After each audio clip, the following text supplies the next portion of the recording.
আসসালামু আলাইকুম প্রিয় শ্রোতা, আপনাদের সামনে উপস্থিত হয়েছি যশোরের 4 আসন বাঘারপাড়া উপজেলা এমপি মোহাম্মদ গোলাম রসুল সাহেবকে নিয়ে কিছু কথা বলার জন্য। আপনারা জানেন যে গতকাল তার বাড়ি ভাঙচুর করা হয়েছে, ফিজিক্যালি তাকে আঘাত করা হয়েছে, তার ওয়াইফকে আঘাত করা হয়েছে, তার মেয়েকে আঘাত করা হয়েছে। এটা নিয়ে আসলে বিশ্লেষণ, এটা নিয়ে আপনাদের সামনে আমি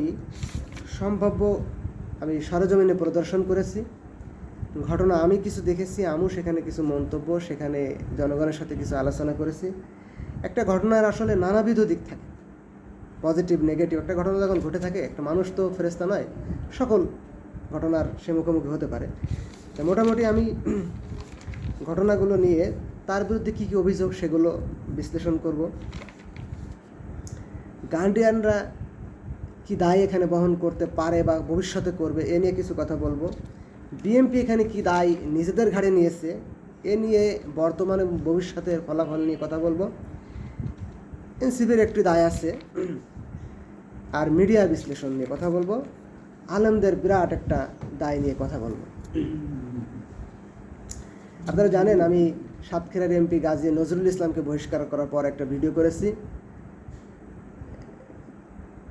প্রাথমিকভাবে প্রায় সবাই আমার বিরূপ মন্তব্য করেছে, তবে গতকালকের ঘটনার পর অনেকেই কানে পানি গেছে, বিশেষ করে জামায়াত ইসলামের লোকজনের। তারা অনেকেই বলছে যে না ভাই, আপনার কথাই আসলে ঠিক ছিল।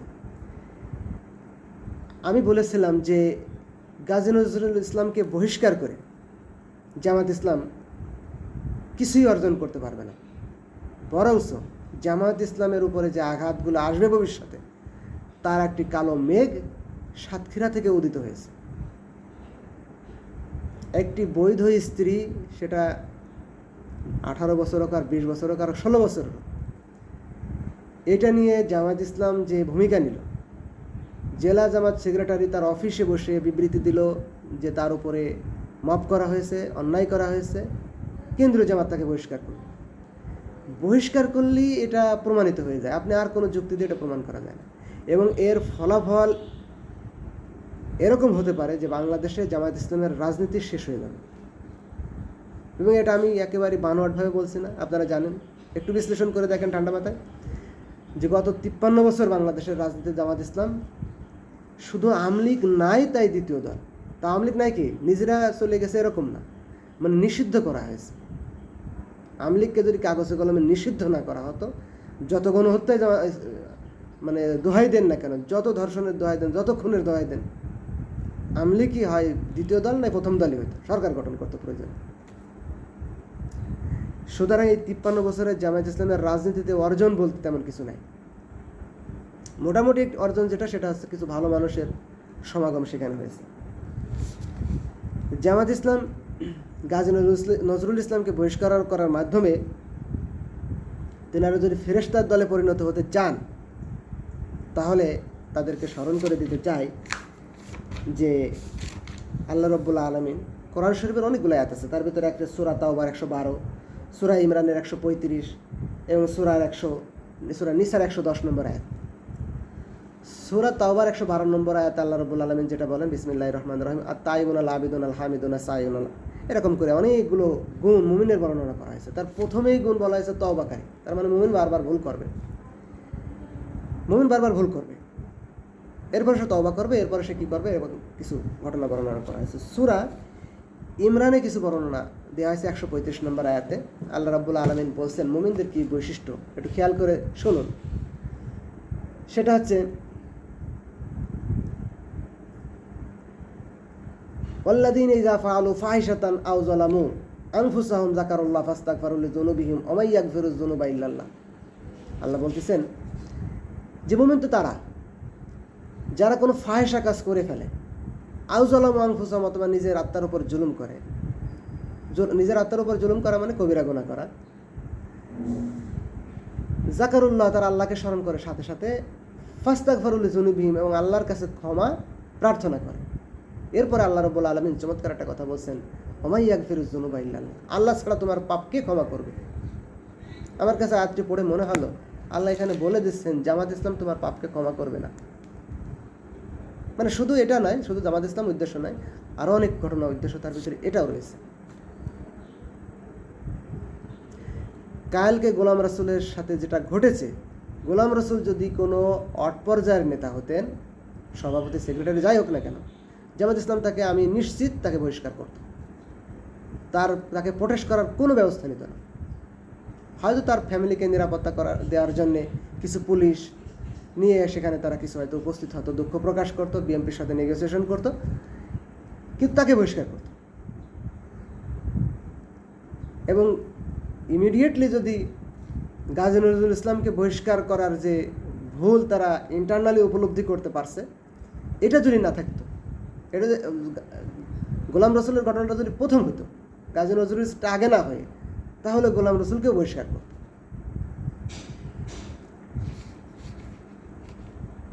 জামাত ইসলাম যদি এরকম করে তার এমপি, মন্ত্রী, ওয়ার্ড, ইউনিয়ন, উপজেলা, থানা এসব নেতাদের বহিষ্কার করে ফেরেশতার দলে পরিণত হতে চায়, তাহলে এক পর্যায়ে দেখবেন যে জামাত ইসলাম যখন সবাইকে বহিষ্কার করে একটা ফেরেশতার দলে পরিণত হবে, তখন আল্লাহ রাব্বুল আলামিন বলবে, আমি তো দুনিয়ায় ফেরেশতা পাঠাইনি, আমি তো মানুষ পাঠিয়েছি। এগুলোরে আল্লাহ টুক করে নিয়ে যে জান্নাতে ঢুকাই দেবে, আর বিএনপি এবং আওয়ামী লীগের জন্য বাংলাদেশ আল্লাহ ছেড়ে দেবে। বলবে আমি পাঠিয়েছি পৃথিবীতে ইনসান, মানে ভুল করবে, তওবা করবে, এটা আল্লাহ রাব্বুল আলামিন খুশি হয়। বান্দা যখন ভুল করে ফেলে আবার তওবা করে, আল্লাহ খুশি হয়। বান্দা শুধু ইবাদত করতে থাকলে খুশি হয় না। আল্লাহ রাব্বুল আলামিন ইবাদত শুধু যদি চাইতেন, তাহলে বান্দার মেন্টালকে এভাবে সেট করতেন যে সে পাপ বোঝে না। আপনারা জানেন যে ফেরেশতারা কিন্তু পাপ বোঝে না। একজনকে রুকু করতে দিয়ে দিছে, সে হাজার হাজার কোটি কোটি বছর রুকুতে আছে। একজনকে সিজদা, এক গ্রুপকে সিজদা করতে দিছে, সে হাজার হাজার কোটি বছর সিজদায় আছে। এবং আদম আলাইহিস সালামকে তৈরি করার সময় আল্লাহ রাব্বুল আলামিন যখন বললেন ফেরেশতাদেরকে, ফেরেশতারা কি বলেছিল? ওয়াইজ ক্বালা রাব্বুকা লিল মালাইকাতি ইন্নী জাইলুন ফিল আরদি খলিফা ক্বালু আতাজআলু ফিহা মা ইউফসিদু ফিহা ওয়া ইয়াসফিকু দিমা ওয়া নাহনু নুসাব্বিহু আমরা তো আপনার গুণকীর্তন করি। গুণকীর্তনের জন্য আপনার লোক লাগবে কেন? আপনার গুণকীর্তন ইবাদত করার জন্য আমরা কোটি কোটি ফেরেশতারা করছি, আপনি কেন তৈরি করলেন? আল্লাহ বললেন যে আমি যা জানি তোমরা জানো না। প্রথমেই তাকে জান্নাতে দিলেন, কিছুদিন পরেই তিনি ভুল করে বসলেন, তাকে দুনিয়াতে পাঠিয়ে দিলেন। যাই হোক, আমি এখন আমার মূল কথায় আসি। জামায়াত ইসলামের একের পর একের ভুলের কিছু ফিরিস্তি এখানে আমি তুলে ধরব। দেখেন, বিএনপির অভিযোগ, ওখানে যারা মব করতে গেছে সবাই বিএনপির লোক, সবাই, কেউ বিএনপির বাইরে না। এটা 100% শিওর হয়ে আপনাদেরকে আমি জানাচ্ছি।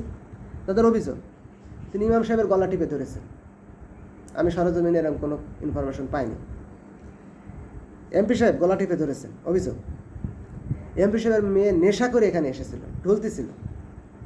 এই নেশাটা কি মদ? একজন বলছে যে না, উনি ইয়াবা খেয়েছে।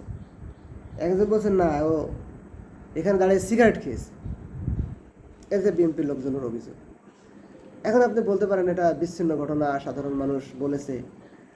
আমি আপনাদের রিকোয়েস্ট করব, যশোর বা বাগানপাড়া 4 আসনের এমপি লিখে সার্চ দেন ইউটিউব এবং ফেসবুকে, দেখবেন মিডিয়াতে আছে কারা বলেছে।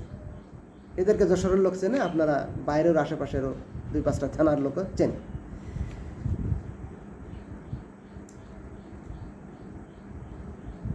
এখানে আরেকটা ইনফরমেশন কিন্তু ভিডিওতে আমি পেলাম, সেটা হচ্ছে যে এক নেতা বিএনপির বলছে হুজুর তাকে ফোন করে এনেছে এই মাপ করতে। এই হুজুর মাদ্রাসার হুজুর। আমি একটা জিনিসের বিরোধিতা করি সবসময়, সেটা হচ্ছে যে রাজনীতি মানে রাজনীতি, পুরুষ মানুষের জন্য রাজনীতি, মহিলার জন্য রাজনীতি না। সিদ্ধান্ত নেওয়ার ক্ষমতা। ক্রাইসিস মুহূর্তে, যুদ্ধের প্রচণ্ড বেগে যুদ্ধ চলছে, সে সময় হালকা একটা ঘটনা পুরো যুদ্ধের মোড় ঘুরিয়ে দেয়। আপনারা কাদেশিয়ার যুদ্ধ এবং তাবুকের যুদ্ধের ঘটনা পড়ে, ছোট্ট একটি ঘটনা কিভাবে মোড় ঘুরিয়ে দেয়, বিরাট শত্রু বাহিনীকে নাস্তানাবুদ করেছে, মানে একেবারে মাঠ থেকে বিতাড়িত করেছে। তারা যে বলতেও পারছে না যে আমরা ঠকে এসেছি। যে লক্ষ লক্ষ সৈন্য নিয়ে কয়েক হাজার সৈন্যের বিরুদ্ধে ঠকে আসে মানুষ। যাই হোক, আর একটা মহিলা তো বেশ বর্ধনশীল মহিলা, যে শব্দ উচ্চারণ করলো ওটা আমি আর মুখে আনতে পারছি না। গার্জিয়ানদের একটা দায় আমি এখানে আপনাদের উল্লেখ করছি। আপনাদের প্রথমে আমি একটা সরজমিনে যেটা দেখেছি, আমি ওখানে যাওয়ার পর, আমি ওখানে উপস্থিত হয়ে সম্ভবত, আমি টাইমটা দেখি নাই, তবে আনুমানিক আর কি, আমি যাওয়ার পরে 40-45 মিনিট পরে মানে আজান দিল। তার মানে 6:30, 6:55 যদি আজান, 6:30 দিকে মানে উপস্থিত হয়েছে। তো আজানের আমি মোটামুটি 45 মিনিট আগে উপস্থিত হয়েছে এখানে। যে আমি ওনার বাসার সামনে পরিদর্শন করলাম, আশেপাশে পরিদর্শন করলাম, কোথাও কিছু পেলাম না। হট করে আমি দেখলাম একটা ডাব সেখানে পড়ে আছে, বেশ মানে 15 মিনিট পরে। এর কী হলো? ডাবটা কোথা থেকে আসলো? এবং একটা ওদের বাসার সামনে, এবং ওই রাস্তা এবং গলিটা এমন একটা স্টাইল যে ওখানে যদি কোনো ময়লা ইট বা একটা ময়লা আপনি ফেলেন, তাহলে ওই ময়লাটা আর একজন মানে তার মানে কোনোভাবে সম্ভব না, বিবেক না থাকলেও সম্ভব না যে ওই ময়লাটা সরিয়ে আর এক পাশে রাখ। একেবারে সীমিত একটা সরু গলি। ওই ডাবটা যদি যে অবস্থা ওনার বাসার সামনে ফেলে রেখেছে, এমপি সাহেব যদি গাড়ি নিয়ে বের হয়, তাহলে প্রথমে তো ডাবে বেঁধে যাবে, তো ওনাকে গাড়ি থেকে নামতে হবে। এবং স্টাইলটা এরকম যে ওই ডাবটা ওনাকে গাড়িতে উঠাতে হবে। উনি কিন্তু ঠেলা দিয়ে আরেক জায়গায় ফেলে দিয়ে চলে যেতে পারবেন না, কারণ ওখানে সেরকম স্পেস নাই বা সেরকম একটা অবিবেচনাপূর্ণ কাজ করাও সম্ভব না যে আমার বাসার সামনে আমি ঠেলে আরেকজনের বাসার সামনে দিয়ে দিলাম। একা সীমিত দেয়। তো উনি ডাবটা গাড়িতে উঠাতে হবে, নিয়ে যেয়ে কোনো ময়লা ভাগাড়ে ফেলতে হবে। তা আমি ওখানে গেলাম, যাই এক ছাত্ররা ডাক দিলাম, এই এদিকে, এটা ফেলছে কে? এটা ফেলছে কে? তো বলছে আমি ফেলি না। আমি খুবই জোরে সোরে রাগ করলাম, দেখ তুই ফেলিস নি, তাহলে এখানে তুই এখানে বসে রয়েছিস চেয়ার নিয়ে, তুই দেখছিস না কে বলছে? বল কে বলছে? তখন অনেক লোকজন ছিল, কিছু লোকজন আসলো, আমার সাথে কয়েকজন তর্ক লিপ্ত হলো। জামাতের লোকের ভদ্রতা, মনে আছে যে এদের কি দিয়ে পিটাইলে এরা পুরুষ মানুষ হবে। মানে মুখ দিয়ে শব্দ উচ্চারণ করছে নাকি, মুখে ইশারা দিচ্ছে কয়েকজন যে হ্যাঁ অন্যায় কাজ করে এরকম। আমি বলছি যে এই এমপির বিরুদ্ধে ওরা অত্যাচার করে, নির্যাতন করে, তার প্রমাণ আছে। এই ডাব গেটের সামনে ফেলেছে, এই মাত্র খেয়েছে। কোনো নাবালক পোলাপান তো এই ডাব কাটি খাইতে পারে না। কোনো গার্জেন অবশ্যই সাথে ছিল, ডাব কিনে এনেছে, খাওয়াই চালিয়ে দিয়েছে। মাদ্রাসাটা একটু উঁচু জায়গায়, ওনার বাসাটা একটু নিচে, মানে ওখানে কোনো ময়লা ফেললে অনেক সময় গড়ে ওনার বাসায় চলে যায়। তারপরে আরও কিছু লোকদের কাছে কথা শুনলাম যে ছেলেপেলেরা ওখানে খেলাধুলা করে, ইট বালু ওখানে ফেলে রাখে, চলে যায়। পরে এমপি সাহেব ওগুলো খুঁড়তে হয় সবসময়, সকালে একবার করে, বিকেলে একবার করে, এরকম করে। তো এটা নিয়ে একটা বাক বিতরণটা ওদের সাথে সবসময় হয় যে এগুলো ফেলে রাখে, আপনারা একটু কুড়াইও তো রাখতে পারেন, বা ছেলেপেলে বাচ্চা কাচ্চা খেলাধুলা করুক, কিন্তু সীমিত করে ভিতরে থাকলে একটু ভালো হয়। এই তো রাস্তা তো আর মাঠ না, এটা তো রাস্তা, এবং ছোট সরু রাস্তা, এ তো একটা গাড়ি ঘোড়া ধাক্কা খেয়ে বা একটা আহত তো হতে পারে। এটা নিয়ে মাঝে মাঝে একটু কথাবার্তা হয়। তা আমি সেখানে কয়েকটা কথা সবাইকে বললাম জোরে জোরে, যে এটা যদি একটা বিএমপি বা আওয়ামী লীগের একটা মেম্বারের বাড়ি হইতো, এরা যে আচরণ করতেছে, আমি যেটা দেখলাম, এত সময় মাদ্রাসা থাকতো না। এর প্রমাণও আছে এলাকায়। মাদ্রাসা ছাত্রদের পিটায়, হুজুরদেরকে পিটায়, দিক বিদিক ছুটিয়ে দিক ওদিক পলায়। যেরকম মাদ্রাসার ঘটনা আমি আপনাদের উল্লেখ করতে পারবো, যেহেতু আমার এলাকা, আমি আর উল্লেখ করছি না, পুরাতন ঘটনা, চেপে গেলাম। দিক বিদিক ছুটে পলাইছে। 2-3 দিন মাদ্রাসা আসতে পারেনি ছাত্ররা, হুজুররাও আসতে পারেনি। বসা নিয়ে একটু বাকবিতণ্ডা, এরকম ঘটনা আছে। মাদ্রাসার হুজুরদের বিএমপি এবং আওয়ামী লীগের নেতারা জুতাদের পিটায় মসজিদের ভিতরে, তো কত ঘটনা আছে। আর সেখানে আমি তো সবার সাথে মোটামুটি নেগোসিয়েশন মেনটেন করি। সবাই মানে কওমি বলেন, আলিয়া বলেন, আওয়ামী লীগ বলেন, বিএমপি বলেন, সবার সাথে নেগোসিয়েশন মেনটেন করি বিষয়টা বোঝার জন্য, আসলে কোনটা সঠিক কোনটা বেঠিক। তা আমার কাছে বেশ কিছু লোকজন অভিযোগ করতেছে যারা এই মানে কওমি ঘরানাপন্থী। তার ভিতরে একজন যা বললো, এটা তো আসলে মিডিয়ায় বলা সম্ভব। ইট বান্ধা দরকার জামাতের এমপির। তা আমি জিজ্ঞেস করলাম, আপনি ওখানে গেছেন, কিছু শুনছেন জামায়াতের এমপি সম্পর্কে, গোলাম রসুল সম্পর্কে কিছু জানেন? ওনাকে যদি 100 জন মানুষ আধা ঘন্টা ধরে পিটায়, উনি একজনের লাঠি কেড়ে নেবে, এরকম মানে রাগ ওনার ভিতরে আছে বলে আমার মনে হয়। আমরা ওনাকে চিনি। তো উনি বলছেন আমি যাইনি, তবে শুনলাম। পরে আমি ওনাকে ডেকেছিলাম যে ভাই একটু আসেন, আপনার সাথে কথা বলে আমি জায়গাগুলো দেখে আসলাম। তো উনি আসলো না। তো যাই হোক, গার্ডিয়ানরা এখানে রাজনীতি করছে, মানে এই যে একটু সমস্যা হয়, এই সমস্যাকে তারা টেকেল দেওয়ার জন্য, এমপিকে দমিয়ে দেওয়ার জন্য গার্ডিয়ানরা এই যে একজন স্বীকার করলো মিডিয়ার সামনে, তাকে ফোন দিয়ে হুজুরে নিয়ে আসছে, মানে গার্ডিয়ানরা মানে হুজুরও এ ব্যাপারে বিএনপির সহযোগিতা চাচ্ছে। এটার দীর্ঘমেয়াদী ফলাফল আছে, বলবো লাস্টে। বিএনপির দায়টা এবার বলি, এটা গার্জিয়ানদের দায় বললাম, যে তার বাসার সামনে বাচ্চারা, গার্ডিয়ান এবং হুজুরদের দায়, হুজুরদের আরও কিছু দায় আছে, সেটা বলবো পরে। তার বাসার সামনে আপনি ময়লা ফেলে রাখবেন, ইট ফেলে রাখবেন, ডাব ফেলে রাখবেন, আপনাকে কিছু বলা যাবে না, মাদ্রাসার ছাত্র, এটা ফেরেশতা। তো এটা বলা যায় কি যায় না, এটা যদি বিএনপির বা আওয়ামী লীগের, আওয়ামী লীগ তখন ক্ষমতায় নেই, আওয়ামী লীগের এক নেতার বাসা যদি হয়তো হাড়ে হাড়ে বুঝতেন।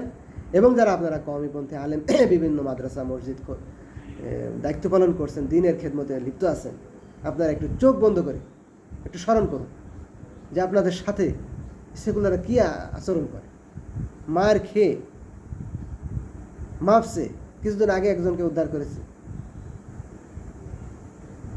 দলের নাম বলছি না, দুপুরে এক দফা পিটাইছে, রাত্রে নিয়ে আর এক দফা পিটাইছে, জরিমানা নিছে।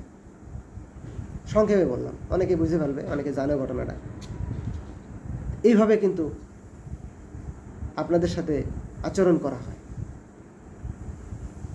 ডেকে নিয়ে পিটাইছে এবং জরিমানা আদায় করেছে। অ্যামাউন্টটা বললাম না, তাহলে এখন সবাই বুঝে ফেলবে যে কোনটা,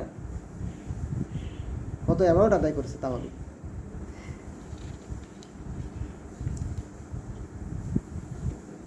গার্ডিয়ানদের কিন্তু এখানে দীর্ঘমেয়াদে একটা দায় বহন করা লাগবে। জামায়াত ইসলাম যদি এমপি গোলাম রসুলের বাসা ওখান থেকে সরাই না নেয়, এবং আমি বলবো, পরামর্শ দেবো যে না, আপনারা গোলাম রসুলকে পরামর্শ দেন, আপনি এভাবে মার্কেটে থাকেন, আল্লাহর দিনের জন্য আপনি জীবনটা দিয়ে দেন, ওরা আপনাকে আরও কয়েক দফা মারুক, মারতে মারতে আপনাকে মেরে ফেলুন, তো আপনি ওখান থেকে বাসা থেকে সরবেন না, ওখান থেকে সরাবেন না। শুধু এতটুকু, জামায়াত ইসলামের আর কিচ্ছু চাই না, ওনাকে আরও মারুক, ওই মাদ্রাসা ওখান থেকে উঠে যাবে। জনগণের রোষে পড়ে তার সাথে যে অন্যায় করে মাদ্রাসার হুজুর, আমি নিজে চোখে দেখেছি, হুজুর মিটিং করতে ওই সময় নামাজের, মাগরিবের নামাজের, সারাদিনের ঘটনা আপনারা জানেন, আমি সে দুপুর থেকে শুনতেছি দেখে ওখানে ঝামেলা হচ্ছে। কোন সময় শুরু হয়েছে জানি না, গতকাল শুরু হয়েছে ঘটনা, গতকাল থেকে শুরু, যেদিনকে গতকালের আগের দিন থেকে শুরু, গতকালকে যে মানে বিরাট ঘটনা তুল কালাম ঘটে গেল, সেই ঘটনার লাস্ট মোমেন্ট নামাজের মনে আধা ঘন্টা আগে, মাগরিবের নামাজের আধা ঘন্টা আগে হুজুর গার্জিয়ান সমাবেশ করছে মাদ্রাসার ভিতরে, নিচতলায় দরজা খুলে কথা বলছে, আমি শুনলাম নিজে দাঁড়ায়। গার্জিয়ানদের উদ্দেশ্যে হুজুর বলছে যে আমাদের কি দায়, আমাদের মাদ্রাসায় কেন হামলা করা হলো, যারা বিদগ্ধ বোদ্ধাজন, মাথায় বুদ্ধি আছে, ঘেলো আছে, এই যে বনিয়ামিন বলে মাল আছে, একটু চিন্তা করেন তো হুজুর এই কথা দ্বারা কি বলতে চাচ্ছে। ওই বাসায় যদি রাত্রে পুলিশ পাহারা না থাকে, রাত্রে গার্জিয়ানরা আবার আক্রমণ করবে হুজুরের এই কথার কারণে। ওই সময় হুজুর গার্জিয়ান সমাবেশ করতে পারে? 2 দিনের মাদ্রাসা বন্ধ ঘোষণা করবে, এত এত তুলকালাম ঘটনা যে 2 দিন পরে মাদ্রাসা আমরা আবার খুলবো, পরিবেশ শান্ত হোক, মিটিং মিছিল করি, মানে মিটিং সিটিং করি, বিএনপি আছে, আমলি মানে জামাত আছে, পুলিশ আছে, তাদের সাথে কথাবার্তা বলে আবার কবে স্বাভাবিক করা যায় মাদ্রাসা খোলা, আপনার আপাতত মাদ্রাসা বন্ধ। কিন্তু সেখানে হুজুররা উদ্ধত্তপূর্ণভাবে, এটা সম্পূর্ণ উদ্ধত্ত, পেটাই সোজা করে দিত যদি বিএনপির লোক হতো, যদি আওয়ামী লীগের এমপির বাড়ি হতো, এমপি না, চেয়ার মানে একটা মেম্বারের বাড়ি হতো, বা একটা ওয়ার্ড পর্যায়ের নেতার বাড়ি হতো, মেম্বারও লাগতো, পিটাই সোজা করে ফেলতো। কিসের গার্জিয়ান, কিসের হুজুর, কিসের ছাত্র, দিক বিদিক ছুটে পলাতো। নামাজের আমি নিজে শুনে আসছি, আধা ঘন্টা মতো আগে মহিলা গার্জিয়ানদেরকে ডেকে একটা পর্দা দিয়েছে, ওই পাশে পর্দার এই পাশে মহিলাদের দেখা যাচ্ছে, হুজুরে দেখা যাচ্ছে, পর্দা কি জানি দেয়, আমি আল্লাহ ভালো জানে, আমি জানি না। ওই হুজুরের পাশ দিয়ে ওই পর্দার পাশে যে মহিলারা বসতেছে, তারপরও একটা ব্যারিকেড দিছে, ওটা প্রশংসাই করবো। তো এই পাশটা বোঝা যাচ্ছে কয়েকজন মহিলা পাশে আছে, আর এই পাশে হুজুর কথা বলতেছে। তা আমাদের কি দায়, আমাদের পরে কেন আক্রমণ করা হবে? মানে কেউ না কেউ তাকে বোঝাইছে, তার মানে ওটা বিএমপি বোঝাইছে যে আপনারা এমপির বাড়িতে আক্রমণ করেছেন, আপনাদের মাদ্রাসা কিন্তু উঠাই দেবে, আপনি এখনই মিটিং ডাকেন। পুলিশ আছে আশেপাশে, লোকজন আছে আশেপাশে, শুনতে পারবে। এবং গার্জিয়ানদের আপনারা একটা সতর্ক উত্তেজিত রাখলেন, উদ্বৃত্ত রাখলেন। কালকে যদি অনেকে মাদ্রাসার স্টুডেন্ট নিয়ে চলে যায়, আপনারা কী খাবেন? আপনারা তো মাদ্রাসার ইনকাম ছাড়া চলতে পারবেন না, কয় টাকা বেতন পান? আপনারা তাড়াতাড়ি তাদেরকে ডেকে একটু আশ্বস্ত করেন, আমরা আপনাদের পাশে আছি। প্রিয় দর্শক, চিন্তা করো, এত বড় ঘটনার পর উত্তপ্ত অবস্থা, সারা জেলার মানুষ সেখানে উপস্থিত, দেখতে গেছে, একে একে মানুষ যাচ্ছে দেখতে।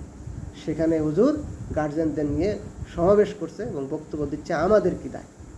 আমি রাগে তা শুনলাম না, আরও অনেক কথাবার্তা বলছে। আমি সরে গেলাম যে আমার যে রাগ, আমি হয়তো হুজুরের সাথে ওখানে পিটাপিটি বাধা দেবো। আমি দাঁড়া থাকলাম, পারবো না। আমি পারি আর না পারি মারামারি, আমি কতটুকু পারবো তার সাথে এলাকার লোকজন আমার মারবে কি মারবে না, এটা আমার সাবজেক্ট না। সাবজেক্টে তো অন্যায় হইলে আমি এটা মারামারি বাধা দেবো। জানি আমি দুটো শোনার পরে আমি সরে গেলাম। এরপরে আর কি বলছে আমার শোনার দরকার নেই। এখানে সমাবেশ করবে কেন? 2 দিন অন্তত মাদ্রাসা বন্ধ ঘোষণা করো। এটাই ইনসাফ, এটাই ন্যায়, এটাই আদল, এটাই ইসলাম। বাংলাদেশে যদি জামাত ইসলাম না থাকে, বুঝবে হুজুররা কিভাবে পিটায়। শাপলা চত্বরের ঘটনা ভুলে গেছো? শত শত শহীদের লাশ গায়েব করে দিছে, কাবাড ভ্যানে তুলে দেশ থেকে বাইর করে দিছে, অন্য দেশে নিয়ে ফেলেছে, কুকুর শিয়ালে খেয়েছে। আর সেই শহীদের আত্মা তোমাদের উপরে ভর করে, অথচ তোমরা তার দায় ভার নেও না। তোমরা তাদের সাথে নেগোসিয়েশন করো, তাকে কওমি জননী বলে ই করো, আরেকজন গার্জিয়ান বলে, এইভাবে নেগোসিয়েশন করে। এটা গার্জিয়ানদের দায় বহন করা লাগবে ওকে। আর একটু বলি, বিএনপির দায় বললাম, জামাত ইসলামের দায় সিদ্ধান্তহীনতা। এটার কারণও আছে। জামাত ইসলাম কোনো পুরুষ মানুষ দ্বারা গঠিত হয় না। মোটামুটি একটু মানে পুরুষ মানুষ, আমি বলতে চাচ্ছি যে পুরুষ মানুষ তো ক্রাইসিস মুহূর্তে সিদ্ধান্ত নেবে লক্ষ সেনার সামনে 1, 2,000, 5,000, 10,000 সৈন্য নিয়ে সে মোড় ঘুরিয়ে দিতে পারে কি ঘটনায়, কি মুহূর্তে, কি ভূমিকায়। এরকম কথা বলা, এরকম সিদ্ধান্ত নেওয়া। বৈধ স্ত্রী, আল্লাহ রাসূল 6 বছরের আয়েশা রাদিয়াল্লাহু তাআলা আনহাকে বিয়ে করেছিল, 9 বছরের আয়েশা রাদিয়াল্লাহু তাআলার সাথে বাসর করেছে 53 বছর বয়সে।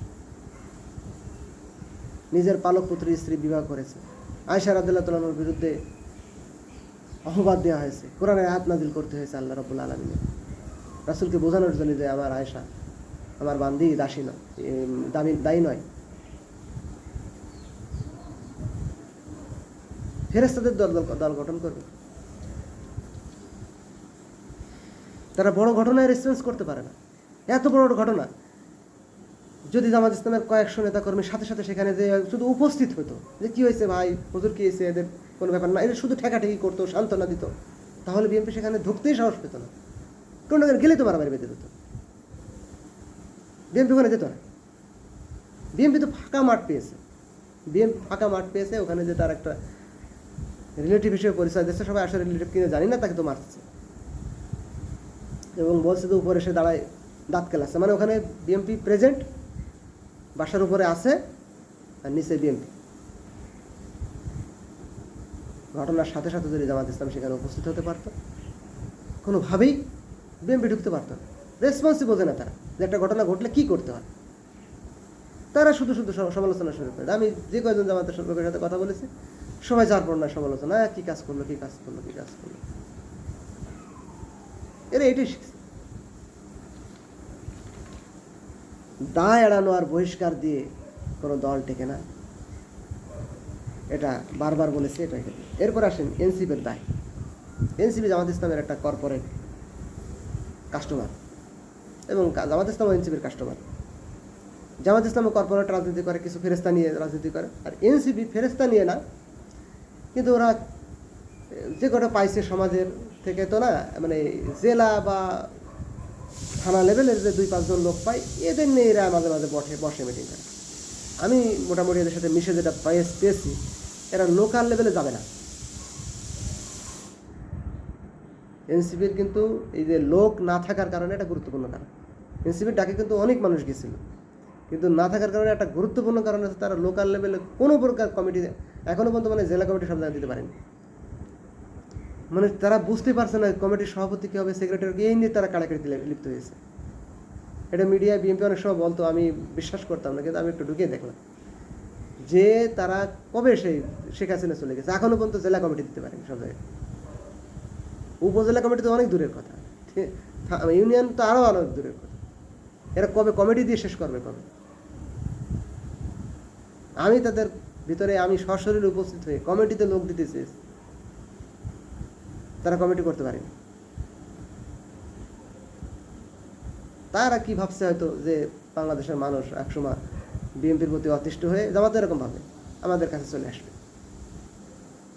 এনসিপি একটা কর্পোরেট দলে পরিণত হয়েছে জামাত ইসলামের মতো। এই দুটো কোন দিকে যাবে আল্লাহ জানে।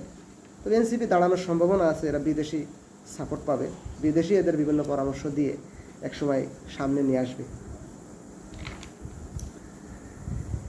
মিডিয়ার দায় একটু সংক্ষেপে বলে শেষ করবো, অনেক টাইম হয়ে যাচ্ছে আজকেরা। প্রিয় দর্শক, আমি অনেকগুলো মিডিয়া ইউটিউব ফেসবুক খুঁজলাম। আপনারা জানেন জামাত ইসলামের মিডিয়া সবাই জানে, নয়া দিগন্ত। নয়া দিগন্ত মনে হচ্ছে এটা জানেই না, অথচ আমি আপনাদের বলতে পারি বৈশাখী টিভি, ইত্তেফাক, যুগান্তর, আরও বেশ কিছু মিডিয়া এরকম একেবারে ন্যাশনাল মিডিয়া এটাকে হেডলাইন করে ইউটিউব ফেসবুকে এবং তাদের রিটেন মিডিয়া যেগুলো আছে অনলাইন হাইলাইট করে প্রচার করছে।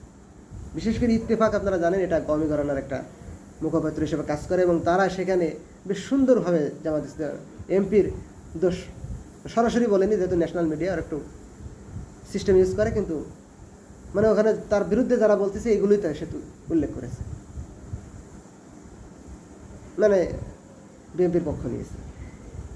বট বাহিনী জামাতের আমি সার্চ দিয়ে দেখলাম যে জামাতের বট বাহিনী, যেটা মানে বিএনপি বলে, যারা মিডিয়াতে খুব সক্রিয় থাকে, বিভিন্ন দোষ ত্রুটি সমাজের অসঙ্গতি নিয়ে বিভিন্ন বিবৃতি বা ভিডিও তৈরি করে থাকে, একটা মিডিয়া পায়নি। আমি নামগুলো বলবো আপনাদেরকে, একটাও ওই কথা বলে নাই। কেন বলে নাই? যে ওরা তো এখন বুঝতেছে না, আমার যদি তাকে বহিষ্কার করে দেয় তাহলে তো তার পক্ষে বলে লাভ নেই। মানে জামায়াত ইসলামপন্থী যে মিডিয়াগুলো, এরাও তো ওই একই, এরাও কাপুরুষ, এরাও সিদ্ধান্ত নিতে পারে না কি করবে। একটা ঘটনা ঘটে গেছে, তাকে ডিফেন্স করতে আগে আমার সন্তান একজনকে মারিয়ে আসছে, লোকজন আমার বাড়ি আক্রমণ করছে, আমার সন্তানকে আমার রক্ষা করতে হবে। তারা আক্রমণ করলে আমার উপরে আমি লাঠিসোঁটা নিয়ে যাওয়া পারি, তাও বটি নিয়ে আমি এগিয়ে যাব, তাদেরকে প্রতিহত করব। এটি নিয়ম, যুদ্ধের বিকল্প কোনো নিয়ম নেই, কোনো নিয়ম নেই। আল্লাহ রাসূলের কাছে মানে জেনা করে এসে আল্লাহ রাসূলের কাছে শাস্তি কামনা করেছে, এরকম সাবি আছে না? তো কোনো কাফের তাকে টাচ করতে পেরেছে? কোনো মোরতাদ পত্তলিক তাকে টাচ করতে পেরেছে? আল্লাহ রাসূল তাকে পাথর মেরে হত্যা করেছে। এমনকি আল্লাহ রাসূল পাথর মারছে, আলী রাদিয়াল্লাহু তাআলার গায়ে রক্ত ছুটে এসেছে, আলী রাদিয়াল্লাহু তাআলা একটু খারাপ মন্তব্য করছে, আল্লাহ রাসূল তাকে ধমক দিয়েছে, তার শাস্তি আমি তাকে দিচ্ছি, কিন্তু তুমি তাকে এ কথা বলতে পারো না। তার তওবা আল্লাহ এতভাবে কবুল করেছে যে সারা আরববাসীর পরে যদি আমি ছড়িয়ে দিই, পুরো আরববাসী আল্লাহর কাছে ক্ষমা পেয়ে যাবে, এত প্রিয় হয়েছে। তাকে একটু কটুবাক্য উচ্চারণ করতে দেয় না আলী রাদিয়াল্লাহু তাআলাকে, যিনি জিনা করে আল্লাহ রাসূলের কাছে শাস্তি কামনা করেছে। কাফেরের কাছে আপনি আপনার কর্মীকে তুলে দিতে পারেন না, মুরতাদের কাছে তুলে দিতে পারেন, সেকুলারিজমের কাছে তুলে দিতে পারেন না, পত্তলিকের কাছে তুলে দিতে পারেন না, আপনার বিরোধী শক্তির কাছে তুলে দিতে পারেন না, সে মুমিন হইলেও। এটা বোঝেন না? আপনারা মিডিয়া চালান, আপনারা দল চালান, আগে আপনার লোককে আপনি রক্ষা করবেন, এরপরে তার বিচার ফয়সালা আপনি করবেন। আমার ভাইয়ের বিচার আমি তো মেম্বারের পরে ছেড়ে দিতে পারি না, এটা পুরুষের কাজ না। অনেকে ছেড়ে দেয়, যারা অসহায় সমাজে, তারা বলে যা করে মেম্বার সাহেব। কিন্তু যাদের মোটামুটি পার্সোনালিটি আছে, তারা মেম্বার সাহেবকে প্রয়োজনে, মেম্বার সাহেব তো আসে, ভাই আপনি চলে যান, আমরা এটা মিটাই নিবানি, সমস্যা নেই কোনো, ইনশাল্লাহ। প্রয়োজন তারা গোপনে প্রতিপক্ষের কাছে মাপছে, এদিক সেদিক করে সম্মান রক্ষা করে, কমন সেন্সও নেই।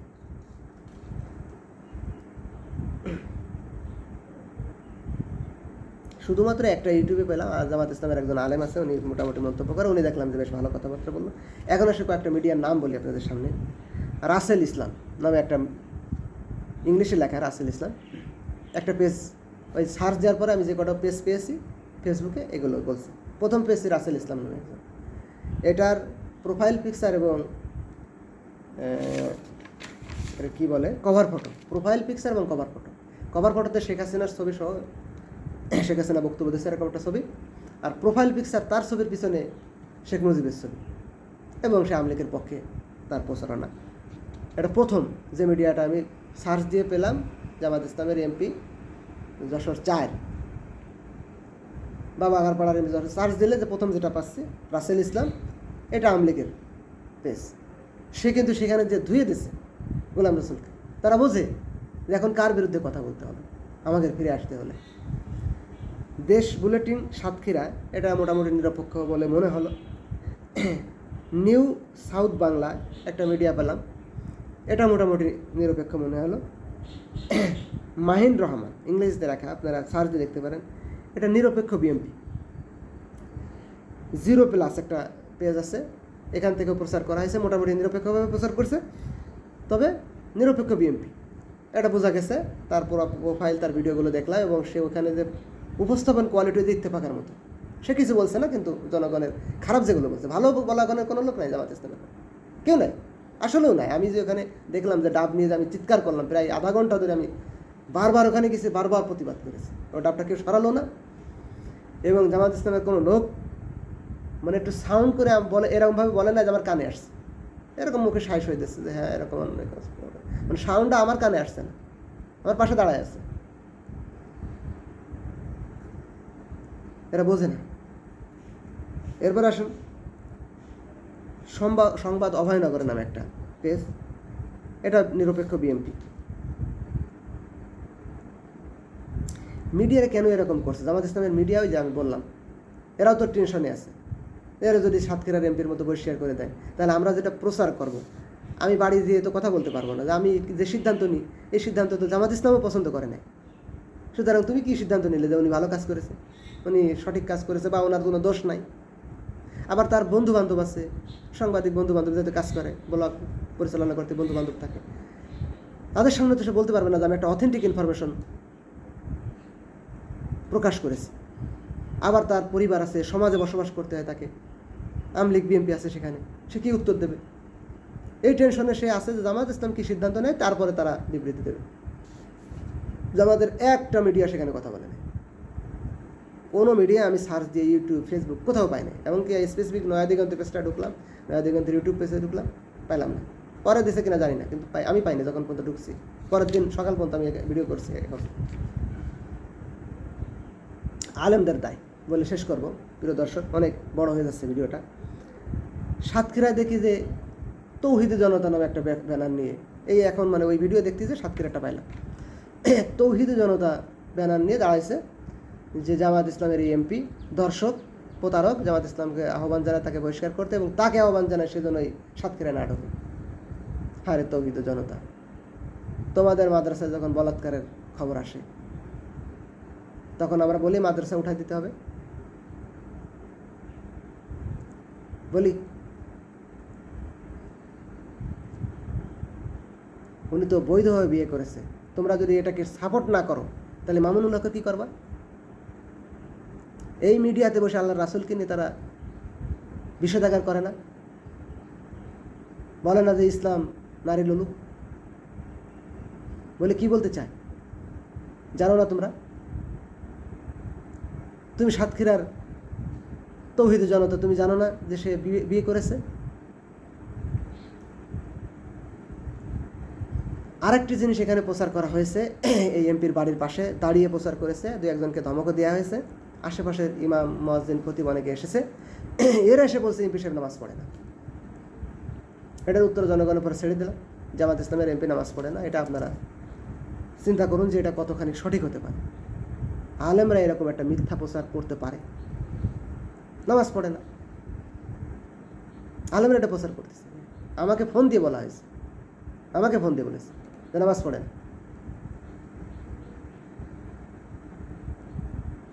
এবং ওখানে আমি প্রেজেন্ট হওয়ার পরও দেখলাম যে কয়েকজন বলা বলি করতেছে যে আলেমরা এগুলো প্রচার করতেছে, এখানে আমরা একজন ধমক দিয়ে পাঠাই দিচ্ছি, নামাজ পড়ে না।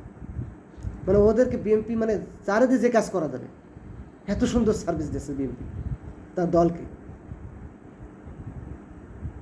এরা বোঝে যে একটা মিথ্যাকে সত্য কীভাবে বানাতে, সত্যকে মিথ্যা কীভাবে বানাতে।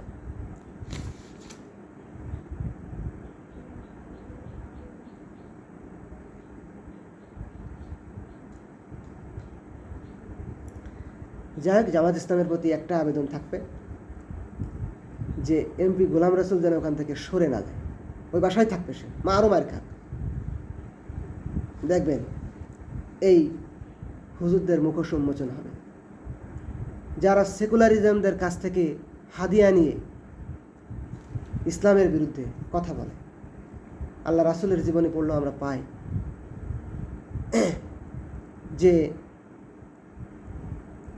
তাওরাত এবং জাবরের আলেমরা যেখানে আল্লাহ রাসূলের নাম আছে আঙ্গুল দিয়ে ঢেকে রেখে পড়তো, যে আল্লাহ রাসূল যে শেষ নবী যেন মানুষ জানতে না পারে। এই আলেমরা, আল্লাহ রাব্বুল আলামিন রাসূল বলে গেছে না যে শেষ জামানায় আলেমদের থেকেই ফিতনা উৎপত্তি হবে এবং আলেমদের দিকেই ফিরে আসবে। সকালবেলায় আলেমরা ফিতনা ছড়াবে, বিকেলবেলা ঘুমোতে যাওয়ার সময় আলেম ফিতনা ছড়িয়ে ঘুমোতে যাবে। হ্যাঁ, তবে যে আলেম ন্যায় ইনসাফ ভিত্তিক কথা বলবে, সব কওমি ঘরানার আলেম বলে না। আমি কওমি ঘরানার অনেক আলেমদের সাথে আমার যোগাযোগ আছে, কয়েকশো আলেমদের সাথে আমার যোগাযোগ আছে। মানুষ তো সবাই, কওমি বলে দেখে খারাপ হবে, হিন্দু বলে দেখে খারাপ হবে এরকম না। অনেক হিন্দুর সাথে আমার কথাবার্তা হয়, অনেক আওয়ামী লীগের সাথে কথাবার্তা হয়। প্রত্যেকটা ঘটনার নিরপেক্ষ কথা বলা বা যেটা হওয়া উচিত, যেটা করা উচিত, আল্লাহ রাব্বুল আলামিন ফাআলহামাহা ফুজুরাহা ওয়া তাকওয়া, মানুষের ভিতরে যে ফুজুর এবং তাকওয়া দিয়েছে, দুটা দেওয়া আছে। মানুষ ইচ্ছা করলে বলতে পারে, কিন্তু ন্যায় কথা বলে। কিন্তু সমস্যা আছে, যে বলে সে তো জোরে বলে না, সে তো মিডিয়ায় আসে না। কওমি ঘরানার আলেমরা জামাত ইসলামকে সাপোর্ট দেয়, এবার ভোট দিচ্ছে, এটা আমি জানি। কিন্তু সামনে থেকে তারা বিএনপিকে প্রোটেস্ট করেছে, বিএনপির সমর্থন দিয়েছে, যাতে বিএনপি মাদ্রাসাগুলোর উপর তারা জানে যে বিএনপির বিরোধিতা যদি আমরা করি, বিএনপি যদি কোনো কারণে ক্ষমতায় আসে, তাহলে একটা মাদ্রাসাও রাখবে না। এই জন্য তারা এক গ্রুপ লাগাই দিচ্ছে যে আপনারা বিএনপিকে তেল মারেন, আর ওরা ভিতরে ভিতরে জামাতকে পড়তেছে। এই জন্য সরাসরি এদের বিরোধিতা বলা যায় না। এরা ন্যায় ইনসাফ হক বাতিল কোনটা এরা জানে, কিন্তু যিনি জানেন তিনি তো আর আসেন না। যিনি জানেন না, যিনি কোকমুন্ডু, যিনি হাদিয়া লোভী, তিনি তো সামনে এসে কথা বলেন। আল্লাহ রাব্বুল আলামিন আমাদেরকে বুঝার এবং সেই অনুযায়ী আমল করার তাওফিক দান করেন। এভাবে যদি মানুষের মস্তিষ্ক শুধু ফুজুরের প্রতি আমন্ত্রণ বেড়ে যায়, তাহলে কিয়ামতই তো একমাত্র সর্বশেষ পরিণতি। তাই এটা ঠিক আছে, কিন্তু আমাদের পরিণতি কিয়ামতের আগে কি হবে? আমরা ঈমান কিভাবে ধরে রাখবো? আল্লাহ রাব্বুল আলামিন আমাদের সবাইকে হেফাজত করুন। আখিরে দাওয়ানা আলহামদুলিল্লাহি রাব্বিল আলামিন।